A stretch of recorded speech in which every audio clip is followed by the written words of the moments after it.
துல்ஹஜ் மாதத்தினுடைய ஆரம்ப நாட்களில் இருக்கிறோம்.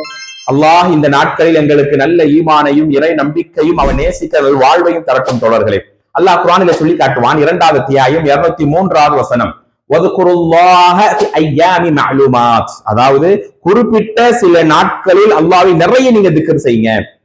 எப்பவுமே நம்ம அல்லாஹ்வை தியானிக்கணும். சுப்ஹானல்லாஹ், அல்ஹம்துலில்லாஹ், அல்லாஹ் அக்பர் என்று சொல்றோம்.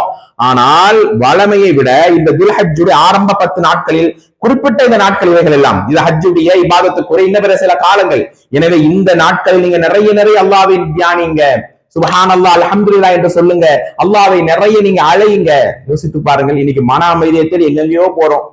இன்னைக்கு டென்ஷனா இருக்குது, படபடப்பா இருக்குது, ரொம்ப மனசெல்லாம் ரொம்ப கஷ்டப்படுது. ஆனா அல்லாஹ் ரப்புல் ஆலமீன் சொல்லி காட்டுகிறான், என்னை நினைத்து பார் அடியானே, நீ ஒரு இடத்துல நீ நினைத்தால் அதை விட சிறந்த இடத்தில் நான் உன்னை நினைச்சு பாக்குறேன். மலக்கிடத்தில் அல்லாஹ் பெருமை பேசுவான், என் அடியானை பார்த்தீர்களா எப்படியெல்லாம் என்னை தியானிக்கிறான் என்று. அப்படிப்பட்ட இந்த குறிப்பிட்ட இந்த நாட்கள் என்பது இந்த துல்ஹஜ்ஜுடைய ஆரம்ப 10 நாட்கள் தான். அதில் நிறைய அல்லாஹ்வை தியானிப்போம், இறை நெருக்கத்தை பெறுவோம். அஸ்ஸலாமு அலைக்கும் வரஹ்மத்துல்லாஹி வபரகாத்துஹு.